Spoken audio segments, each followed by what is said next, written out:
आज दुपारी जेवणाचं ताट अचानक आल्यामुळं काय भाजी बनावा सुचतच नव्हतं. तर चला झटपट अशी माझी आई बनवायची तशा पद्धतीने भाजी बनवूया. तर इथे बघा कढईमध्ये खरपूस असे शेंगदाणे भाजून घेतले, 2 मिरच्या चांगल्या परतून घेतल्या. शेंगदाण्यामध्येच थंड करून त्याच्यामध्ये लसूण टाकलं. वाटण पूर्णपणे थंड करून मिक्सरला थोडंसं पाणी टाकून वाटून घेतलं. कढईमध्ये तेल गरम करून त्याच्यामध्ये मी मोहरी, जिरा, कढीपत्ता, थोडासा हिंग, टमाटर टाकलं, परतून घेतलं. त्याच्यामध्ये घरगुती मसाला, हळद टाकली आणि साली काढून बटाटे मोठ्या मोठ्या फोडींमध्ये कट करून त्याच्यामध्ये टाकून घेतले. मिक्स करून जे वाटण वाटून करून घेतलं होतं ते वाटण याच्यामध्ये टाकलं. मिक्स करून पाणी टाकलं आणि झाकण देऊन चांगलं शिजवून घेतलं.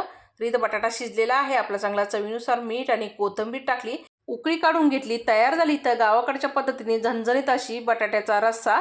तर मंडळी इथं लगेच भाकरी पण करून घेतल्या बाजरीच्या मी. तर आज एकच डब्बा होता दुपारचा, तर त्यासाठी ही भाजी बनवली. ती कशी वाटली ती कमेंटमध्ये नक्की सांगा. भेटूया पुढच्या व्हिडिओमध्ये. धन्यवाद.